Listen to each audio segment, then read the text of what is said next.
எனதருமை Mars media நேயர்களே, இந்த பதிவில் நம்ம என்ன பார்க்க போகிறோம் அப்படின்னா, சூரிய பகவானின் அற்புதமான ஒரு பெயர்ச்சி. சாதாரணமாக சூரிய பகவான் பெயர்ச்சின்னு சொல்கிறோமே தவிர இது ஜோதிட ரீதியாக, மற்றபடி விஞ்ஞான ரீதியாக பார்த்திங்கனாக்க சூரிய பகவான் எங்கே பெயர்ச்சி அடைகிறார்? அவர் ஒரே இடத்துல தான் இருக்கார். பூமி தன்னைத்தானே சுழல்றதுனால தான் இந்த பெயர்ச்சியெல்லாம் நம்ம சொல்கிறோம், ஏன்னா நம்ம பூமியில் இருக்கிறதுனால. அதனால் இந்த சூரிய பகவான் இதுவரைக்கும் தனுசு ராசியில் இருக்கார். இருந்து ஓரளவுக்கு நமக்கு அனுகூலமான பலன்களை சில ராசிகளுக்கு கொடுத்தார், சில ராசிகளுக்கு சில எச்சரிக்கைகள்லாம் கொடுத்தார். அந்த வகையில் இந்த சூரிய பகவான் 15/1/2024 29 நாட்கள், அதாவது 12/2/2024 வரைக்கும் அவர் மகர ராசியில் சஞ்சாரம் பண்ண போகிறார். இந்த மகர ராசிங்கிறது பார்த்தீங்கன்னா உத்தராயண புண்ணிய காலம். உத்தராயணம் அப்படின்னாலே ரொம்ப அற்புதமானது. ஏன்னா தேவர்களுக்கெல்லாம் இது பகல் பொழுது, தட்சிணாயணம் இரவு பொழுது. மாலையிலேருந்து ஆரம்பித்து அப்படியே இந்த காலையில் அதிகாலை வரைக்கும் தட்சிணாயணம், அதிகாலையிலேருந்து சாயந்தரம் வரைக்கும் உத்தராயணம்.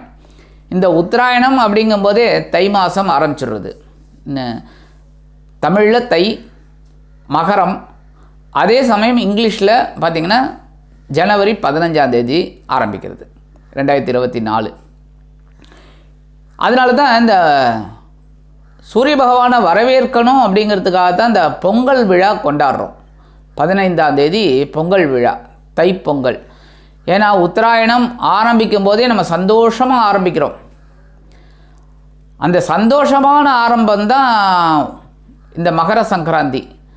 இந்த மகரத்தில் சூரிய பகவான் சஞ்சாரம் பண்ணுறது.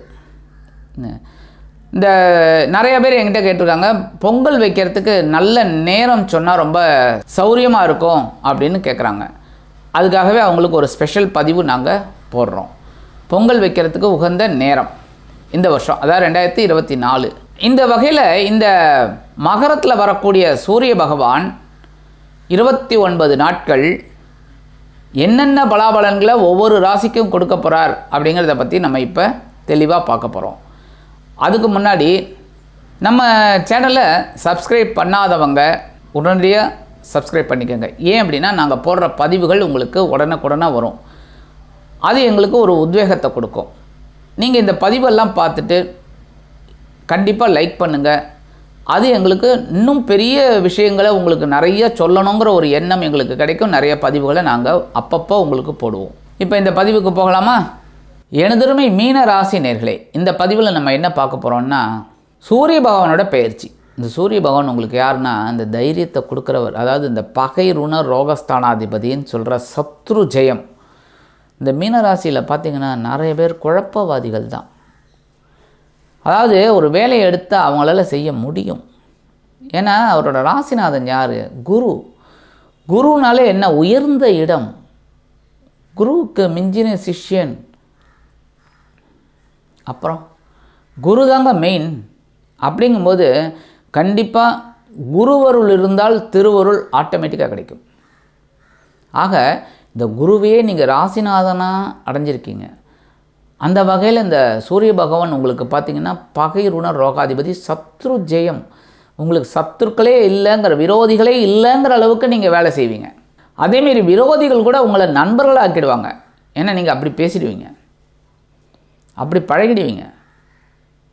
போப்பா போப்பா அப்படின்னு உடனே அவங்கக்கிட்ட ஒரு மரியாதை வந்துடும் உங்களுக்கு. அந்த வகையில் இந்த பகை ருண ரோகாதிபதி இது வரைக்கும் உங்களுக்கு ஜீவனஸ்தானமாக 10ஆம் இடத்துல இருந்துக்கிட்டு உங்களை போட்டு பிழிஞ்சு எடுத்தார். எப்படி பிழிஞ்சு எடுத்தார்? வேலையை கொடுத்தார். எப்போ இந்த வேலையெல்லாம் நீ செஞ்சேன்னா நான் உனக்கு உயர்வுகளை நான் ஆட்டோமேட்டிக்காக கொடுக்குறேன் அப்படின்னு சொல்லி கொடுத்துட்ருக்காரு. நீங்களும் செஞ்சீங்க, செய்யாமல் இல்லை. உத்தியோகத்தில் இருக்கிறவங்களும் சரி, தொழில் வியாபாரத்தில் இருக்கிறவங்களும் சரி, ஏன் குடும்பத்தில் இருக்கிறவங்களும் வாழ்க்கை துணை என்ன சொல்கிறதோ அப்படியே நீங்கள் செஞ்சீங்க. நில்லுனா நின்னீங்கன்னா, உட்காரனா உட்காந்திங்க, பொறுப்பாக செஞ்சீங்க. ஜீவனஸ்தானாதிபதி இந்த பகை ருண ரோகாதிபதி ஜீவனஸ்தானத்தில் இருந்துக்கிட்டு உங்களுக்கு பல விதங்களிலும் ஒரு முன்னேற்றத்தை கண்டிப்பாக கொடுத்தார். அந்த வகையில் இந்த பகை ருண ரோகாதிபதி ஜீவனஸ்தானத்தை விட்டு விலகி லாபஸ்தானத்துக்கு வரப்போகிறார். சூப்பருங்க. 11ஆம் இடம்ங்கிறது அற்புதம். ஏன்னா 3, 6, 10, 11 அற்புதம். அதுவும் இந்த 6ஆம் வீட்டு அதிபதி 11ஆம் இடத்துல இருந்தாலே உத்தியோகத்தில் உங்களுக்கு உயர்வுகள் வருதா இல்லையா பாருங்கள். கண்டிப்பாக கிடைக்கும். மறைமுக எதிர்ப்புகள்லாம் விலகும். இந்த சக ஊழியர்கள்லாம் உங்களை என்ன தில்லாலங்கடி வேலை பண்ணினாலும் உங்களை அடிக்க முடியலேன்னு நினச்சிட்டு இருந்துங்க, அது இன்னும் ஓடியே ஒளிஞ்சிடுவாங்க. ஐயோ இவர்கிட்ட வச்சுக்கிட்டே வேலையே ஆகாது அப்படின்னு பயந்து போயிடுவாங்க. அதுமாதிரி உங்களோட ஆற்றல்லாம் அதிகரிக்கும். அதேமாரி இந்த கொடுக்கல் வாங்கலில் இருக்கிறவங்களுக்கும் அப்பா அடி தூள் தான். வரா கடன் கூட இப்போ வந்துடும். ரொம்ப நாளாக திரும்பி வரலேன்னு நினைக்கிற கடன் கூட இப்போ வந்துடும். அதுவும் இந்த உங்கள் ராசிநாதன் 2ஆம் இடத்துல இருக்கார், தனவாக்கு குடும்பஸ்தானத்தில் இருக்கார். அப்புறம் என்ன, நீங்கள் என்ன பண்ணணும் அப்படின்னா முயற்சிகளை மேற்கொண்டு அப்படியே சந்தோஷமாக இருங்க. புதுசாக வேலை தேடுறீங்களா குழந்தைகள், கண்டிப்பாக புது வேலைக்கு ட்ரை பண்ணுங்க, கண்டிப்பாக கிடைக்கும். சரி, ஏற்கனவே வேலையில் இருக்கீங்களா, உங்களுக்கு உயர்வுகள் ஆட்டோமேட்டிக்காக இருக்குது. சில பேருக்கு உயர்வுகளே கிடைக்கல அப்படின்னு ஒரு மன வருத்தத்தோடு இருந்தீங்க அப்படின்னா வேறு வேலை ட்ரை பண்ணுங்க, கண்டிப்பாக கிடைக்கும். அதுக்காக இருக்கிற வேலையை விட்டுட்டு பறக்கிற வேலைக்கு பிடிக்கும்னு நான் சொல்லலை. வேண்டான்னு நீங்கள் முடிவு எடுத்தீங்கன்னா வேறு வேலை தேடுங்க. அதுமாதிரி தொழில் வியாபாரம் போன மாதம் அற்புதமாக பரபரப்பாக வேலை செஞ்சீங்க, அதுக்குண்டான உயர்வுகள் வர வேண்டாமா, உங்களுக்கு அங்கீகாரம் வர வேண்டாமா சொல்லுங்க. கண்டிப்பாக இந்த சூரிய பகவான் இப்போ கொடுக்க போகிறார், அங்கீகாரம் கொடுக்க போகிறார், ஒரு உயர்வுகளை கொடுக்க போகிறார். சில பேருக்கு பார்த்திங்கன்னா தொழில் வியாபாரம் நல்லபடியான்னு சொல்கிறத விட அதிகப்படியாகவே நடக்கும். நிறைய ஒப்பந்தங்கள் ஆட்டோமேட்டிக்காக கிடைக்கும். எடுக்கிற முயற்சிகள்லாம் வெற்றி அடையும், எடுக்கிற காரியங்கள்லாம் ஜெயமாகும். குடும்பம் ரொம்ப அற்புதமாக இருக்கக்கூடிய ஒரு நேரம். ராசிநாதன் 2ஆம் இடத்துல இருக்கார், தனவாக்கு குடும்பஸ்தானமாகி 2ஆம் இடத்துல இருந்துட்டு ஓரளவுக்கு கொடுக்குறார். ஆனால் ஜென்ம ராசியில் இந்த ராகு பகவான் இருந்துட்டு ஒரு குழப்பத்தையும் கொடுத்துட்ருக்கார். அதான் உண்மை. குழப்பத்தை கொடுத்தா கூட இந்த ராசிநாதன் 2ஆம் இடத்துல இருந்துட்டு அதை அப்படியே நிவர்த்தி பண்ணிட்டு இருக்கார். கரெக்டாக 7ஆம் இடத்துல கேது பகவான், கலத்திரஸ்தானத்தில் கேது பகவான் இருந்தாலே வாழ்க்கை துணை மூலமாக குழப்பந்தான் இருக்கும். ஒரு ஞானம் கிடைக்கும், வாழ்க்கை துணை மூலமாக ஒரு ஞானம் கிடைக்கும். ஞானம்னா என்ன, இதுவல்ல வாழ்க்கை, இனிமேல் தான் வாழ்க்கை, ஆன்மீகம் ஒன்றே வாழ்க்கை அப்படிங்கிற ஒரு ஞானம் உங்களுக்கு கிடைக்கும். அதுக்காக இல்லறத்தை விட்டுட்டு துறவரத்துக்கு போக முடியுமா, இல்லறத்தை அட்ஜஸ்ட் பண்ணிட்டு போங்க ஓம்பர், அவ்வளோதான். மற்றபடி உத்தியோகத்தில் உயர்வுகள் இருக்குது, தொழில் வியாபாரத்தில் உயர்வுகள் இருக்குது. முக்கியமாக அரசியல்வாதிகளுக்கு இது அற்புதமான ஒரு காலகட்டம். புதிய பதவிகள் தேடி வரும், பயணங்கள் ஏற்படும், அதன் மூலமாகவே உங்களுக்கு புதிய வாய்ப்புகள் கிடைக்கும். இந்த கலைத்துறை, சாதாரணமாக இந்த மீனராசியை சேர்ந்தவர்கள் கலைத்துறையில் இருப்பீங்க.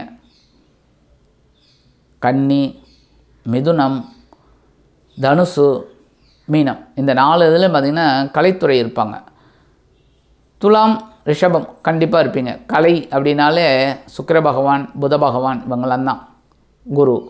ஆக இந்த வகையில் இந்த கலைத்துறை நண்பர்களுக்கெல்லாம் இந்த புதிய படம்லாம் கிடைக்கும். சீரியல் அப்படின்னா புது சீரியல்லாம் ஒப்பந்தம் கிடைக்கும், நல்ல ஒரு வருமானம் கிடைக்கும். அதனாலே அவங்களுக்கு வீடு, மனை, வாகனம் இதெல்லாம் வாங்குகிற யோகம் உண்டாகும். அடுத்தபடியாக இந்த வெளியூர் பயணங்களின் மூலம் உங்களது வாழ்க்கையில் சில நன்மைகள் உண்டாகும். இந்த லாபஸ்தானத்தில் இருக்கிற பகை ருண ரோகாதிபதி அற்புதமான பலன்களை உங்களுக்கு கொடுப்பார். படிக்கிற குழந்தைகள்லாம் பார்த்திங்கன்னா ரொம்ப அற்புதமாக படிப்பீங்க. சாதாரணமாகவே மீனராசியை சேர்ந்தவர்கள் படிப்பில் கட்டிக்காரங்க. சாதாரணமாகவே மீனராசிகள் நல்லா படிக்கக்கூடிய ஒரு குழந்தைகள், இன்னும் நல்ல படிப்பு வரும், நல்லா அற்புதமாக படிப்பீங்க. படித்து முடித்த குழந்தைகளுக்கெல்லாம் நல்ல உத்தியோகம் கிடைக்கும். அந்த கேம்பஸ்லேயே கிடைக்கிறதுக்கு வாய்ப்புகள் உடனே இருக்குது. முக்கால்வாசி நீங்கள் கமெண்ட்ஸில் சொல்லுங்கள், படிக்கிற குழந்தைகள் கேம்பஸ்லேயே அவங்களுக்கு சேங்ஷன் ஆகிடும், டக்கு டக்கு டக்கு டக்குன்னு ஒரு வேலை கிடச்சிடும். அதுமாதிரி மேற்கொண்டு படிக்கணும் அப்படின்னு நினைக்கிற குழந்தைகள் தாராளமாக படிக்கலாம். அதுமாதிரி உத்தியோகத்துக்காக வெளிநாடு போகணும்னா தாராளமாக போங்க, கண்டிப்பாக நல்ல இது கிடைக்கும். இந்த குரு பகவான் 2ஆம் இடத்துல இருக்கும்போதே டக்கு டக்கு டக்கு டக்குன்னு முடிச்சுக்கோங்க. ஏன்னா யாரெல்லாம் எப்பப்போ மூடு நன்னா இருக்கோ அந்த மூடோடையே எல்லாம் வேலையை முடிச்சிடணும். அதுமாரி இப்போ குரு பகவான் உங்கள் ராசிநாதன் மூடு நன்னா இருக்குது, அந்த மூடை அப்படியே பயன்படுத்திக்கோங்க, பாழாக்கிடாதீங்க. மற்றபடி 7ஆம் பார்வையாக அவங்க பஞ்சமஸ்தானத்தை பார்க்குற இந்த சூரிய பகவான் குழந்தைகளின் மூலம் சந்தோஷமான ஒரு வாழ்க்கை உண்டாகும். புனித தலையாத்திரை செல்லக்கூடிய வாய்ப்புகள் சிலருக்கு உண்டாகும். உடல் ஆரோக்கியம் சிறப்பாக இருக்கும். மனசில் சின்ன சின்ன குழப்பங்கள் இருந்தாலும் தெளிவான சூழ்நிலை அமையும். சுபகாரிய நிகழ்ச்சிகள் இல்லத்தில் நடைபெறும். ஆக இந்த சூரிய பகவான் லாபஸ்தானத்திற்கு வந்து அற்புதமான பலாபலன்களை உங்களுக்கு கண்டிப்பாக கொடுப்பார் என்று கூறி விடைபெறுகிறேன். நன்றி, வணக்கம். மீண்டும் ஒரு அருமையான பதிவில் நான் உங்களை மனமகிழ்ச்சியோடு சந்திக்கிறேன். வாழ்த்துக்கள். வாழ்க வளமுடன். இந்த சேனல் உங்களுக்கு பிடிச்சிருந்தா மறக்காம சப்ஸ்கிரைப் பண்ணுங்க, ஷேர் பண்ணுங்க, லைக் பண்ணுங்க, கமெண்ட் பண்ணுங்க.